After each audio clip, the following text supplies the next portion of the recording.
So our topic for today is all about stresses in beams. So, meron tayong tinatawag na flexural stress. Kapag sinabi nating flexural stress, dahil nakakaroon tayo ng mga stresses caused by the bending moment dun sa beam natin, so meron tayong tinatawag na flexural stress. Or in other words, flexural stress is the stress caused by bending of moment. So let's say we consider a simply supported beam. So from that beam, so meron tayong general loading. So di natin alam kung ano yung load natin dyan.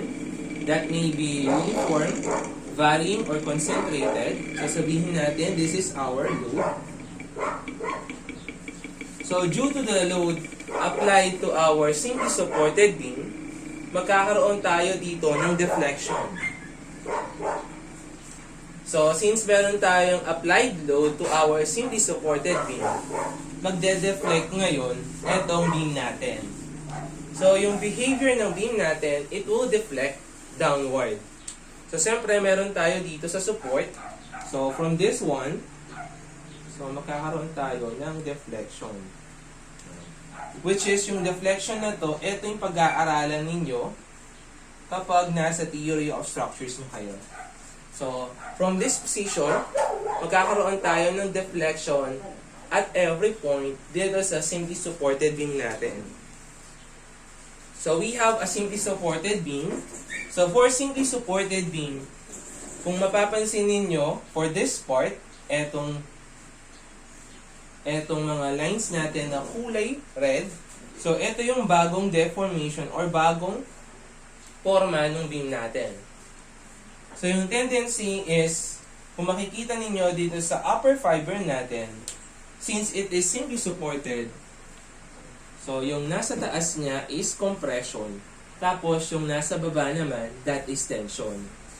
So, kung i-highlight natin, let's say, yung isang part ng fiber natin, in this illustration, so you will going to highlight that. So sabihin natin, i-highlight natin yung part na to. Ito yung makikita natin. We will going to zoom etong part natin dito. Yung mga fiber natin dito nag-contact.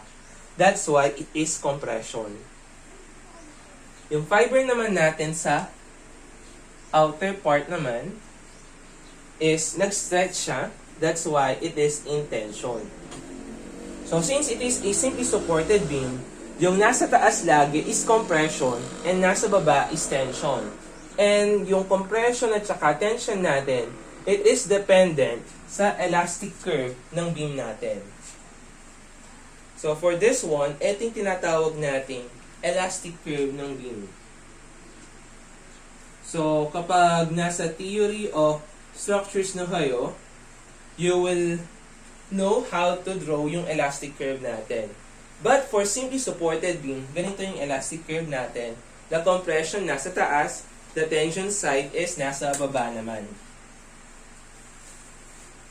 So, since meron tayong curvature dito, pa-curve yung mga yan, so if you were going to extend here, kasi meron tayong degree of curvature dyan, so let's say this is our point O,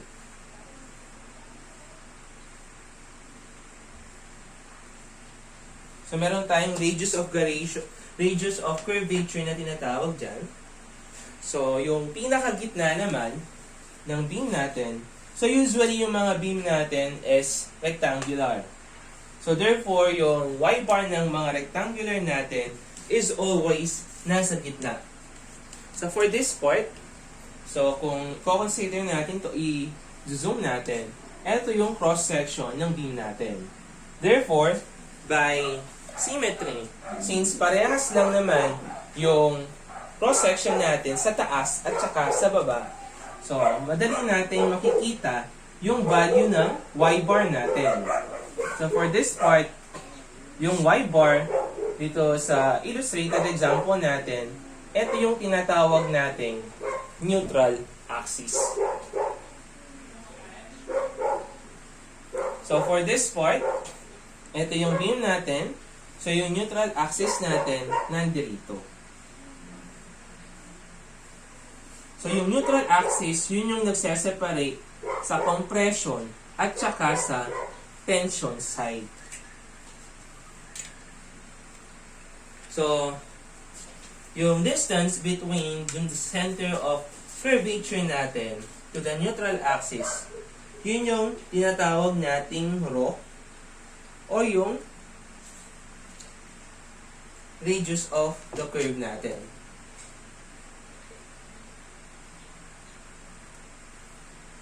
So, from this point, neutral axis, hanggang dito sa ano natin, that is what we call yung rho.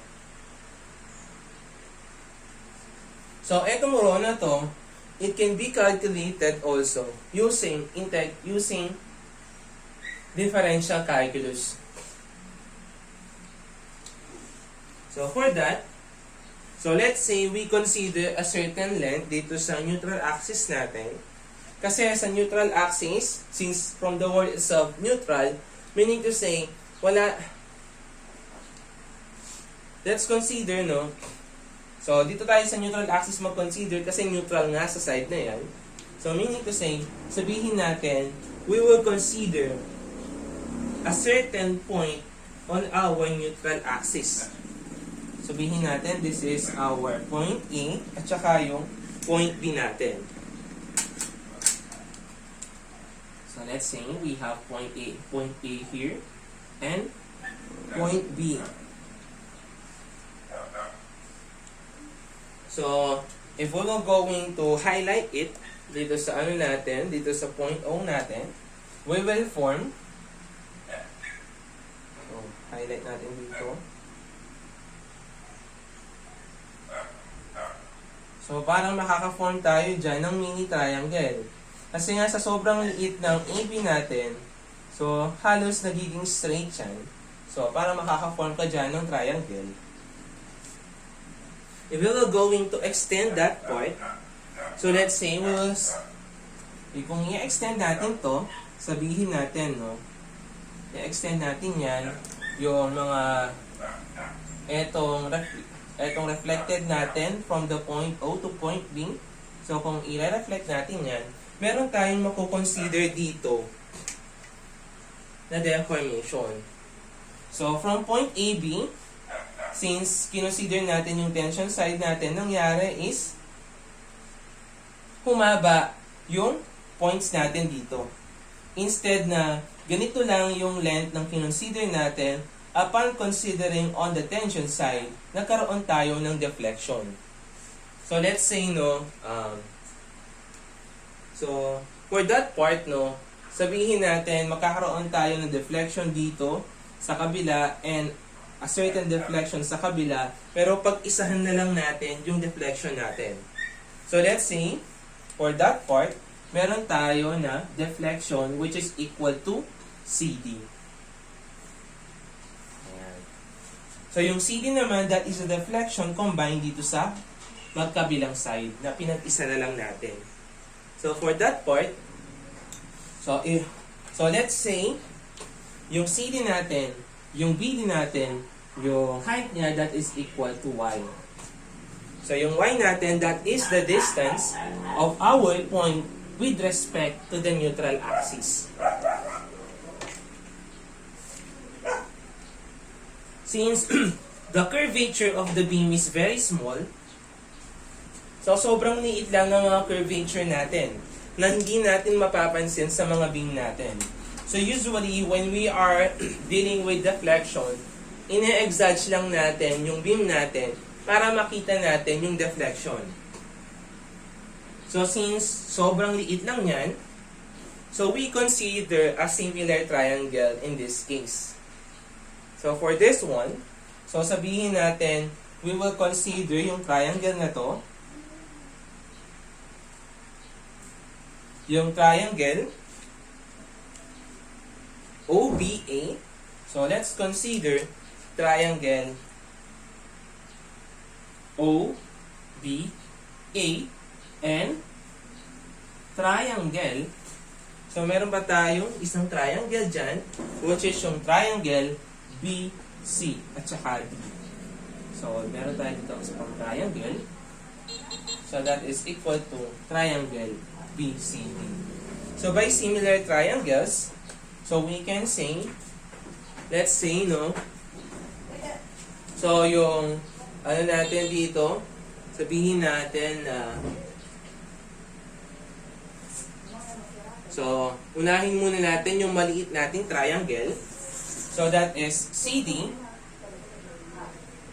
over yung AB is equal to Y, yung maliit muna triangle, all over yung rho. Wherein for this illustration, yung AB natin, ito yung original length natin, or the length natin on the neutral axis. Yung CD naman natin, ito yung tinatawag nating deflection. So meaning to say, in other words, yung deflection all over yung length natin, ito yung tinatawag nating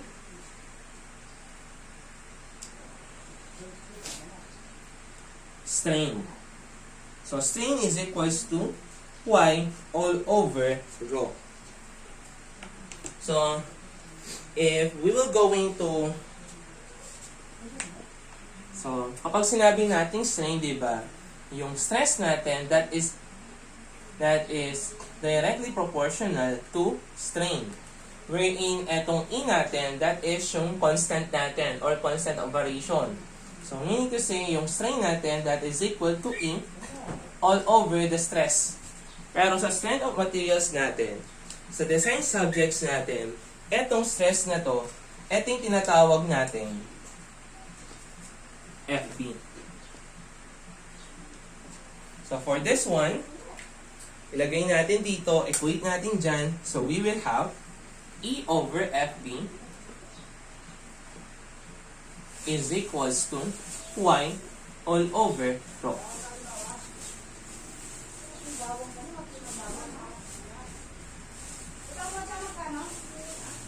So sorry, hindi, so mali yung pagkakaano natin.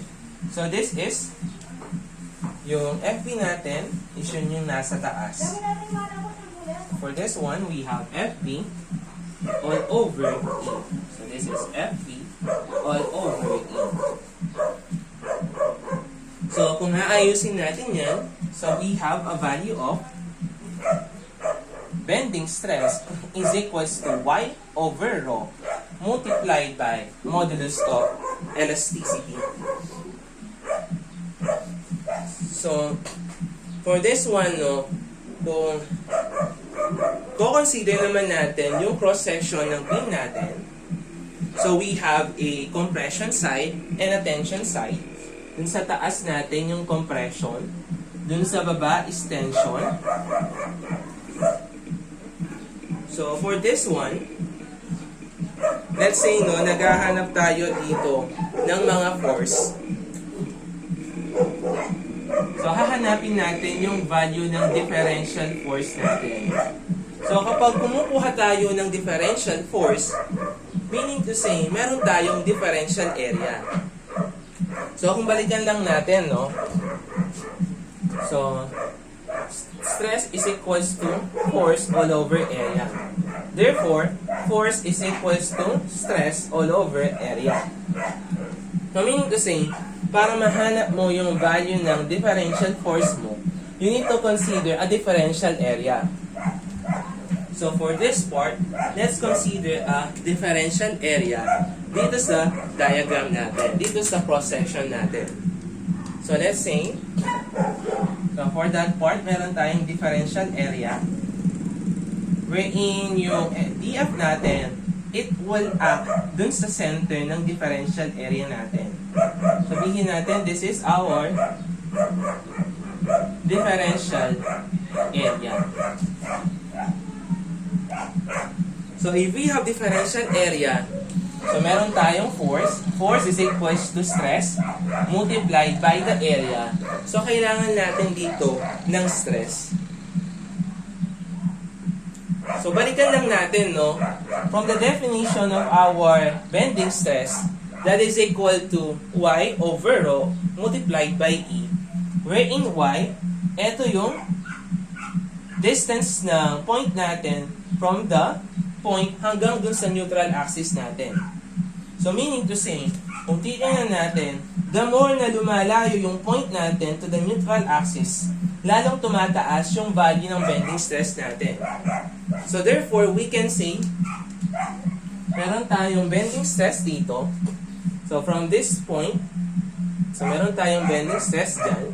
So yung pinakamalayong part natin, from this part to the neutral axis, ito yung outermost fiber natin. Therefore, at that point, yan yung tinatawag nating maximum bending stress or the FB max. So yung illustration natin dito, so yung illustration natin dyan, that is our FB max. Since dependent yung value ng bending stress natin to the value of your y or yung distance ng fiber natin to the neutral axis. So meaning to say, dito sa neutral axis natin, walang value yung y natin. Therefore, that will be equal to 0. And yung property ng stress diagram natin dito is always linear. So, from this point, walang value yung stress natin at the neutral axis. Kasi yung value ng y natin dyan is equals to 0. So, if we were going to consider that, meron na tayong value ng stress natin dito. So, kung i-illustrate natin dito, i-reflect natin yung df natin. Therefore, yung df natin dyan, that is equal to, sabihin natin na FT. FV. So, para mahanap natin yung differential area natin, differential force natin, differential force is equals to yung stress natin at that point, that is FV, multiplied by the differential area. So, wherein yung FV natin, ito yung value niya. So, lagay lang natin, that is equals to y over rho multiplied by E multiplied by the differential area.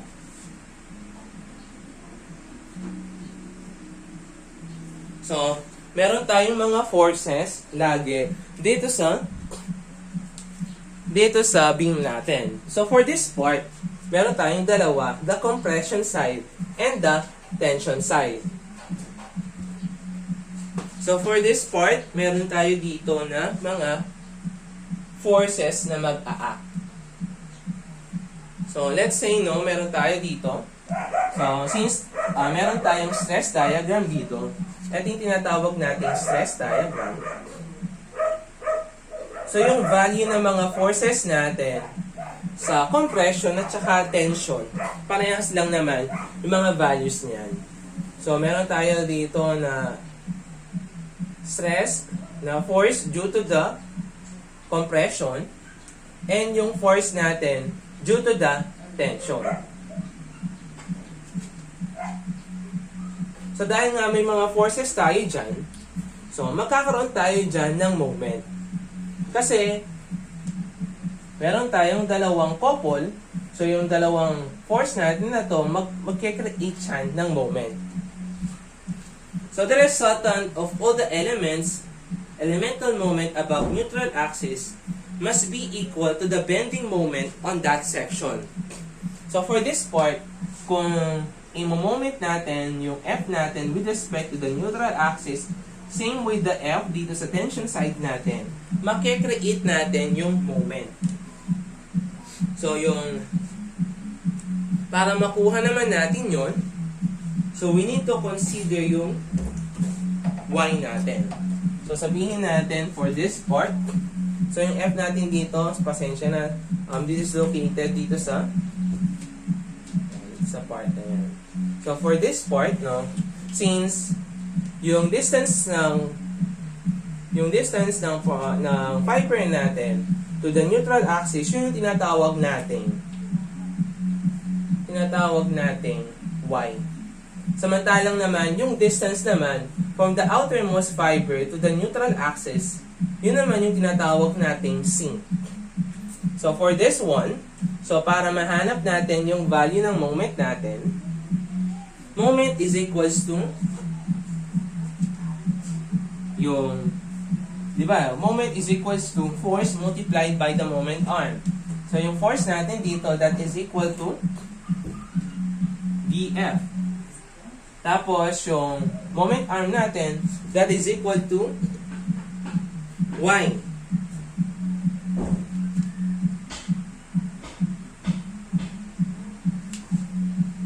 So that is equal to y. So yung tendency niyan is, since meron tayong differential force, naka-differential pa yan, so meaning to say, etong part pa lang na to yung nako-consider natin. So para ma-consider natin yung buong cross-section natin, from this point sa dulo hanggang matapos siya, so kailangan natin siyang i-integrate.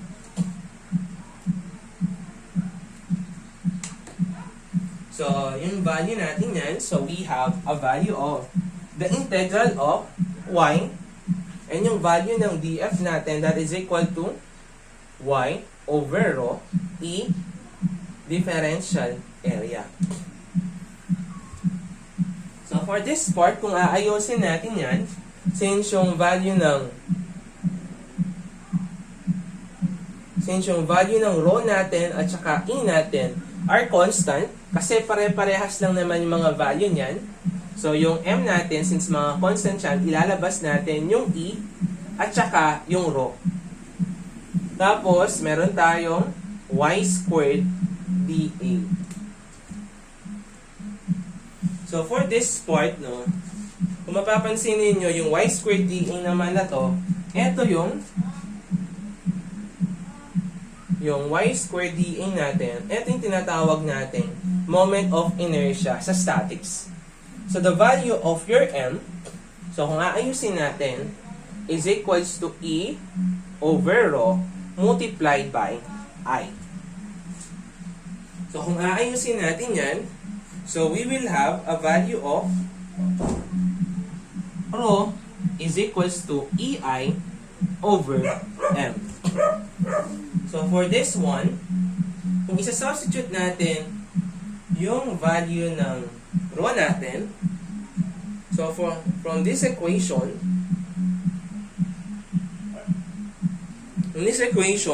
yung value ng rho natin, so rho is equals to, so ano natin dito, rho is equals to y over e over fb. So kung ilalagay natin yan,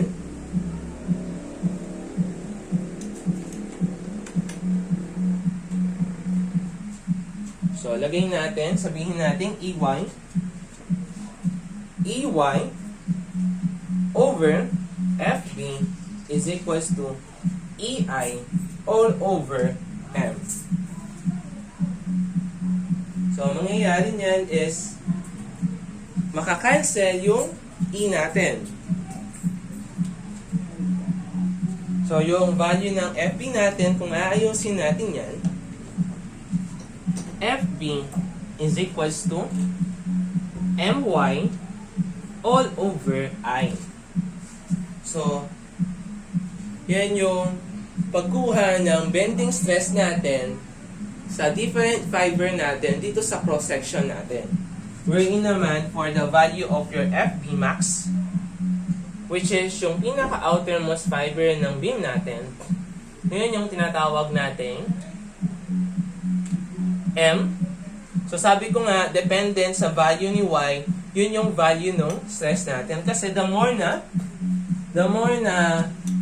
lumalayo yung fiber natin with respect to the neutral axis, lalong tumataas yung value ng bending stress natin. Kaya kung mapansin ninyo, no, yung pinakamataas natin is nasa outermost fiber of the beam natin. So, the value of your Y, yun yung tinatawag nating C. All over the moment of inertia. So, etong dalawang to, yung formula natin for the flexural stress. So, ganun na-form o na-formulate yung flexural stress natin.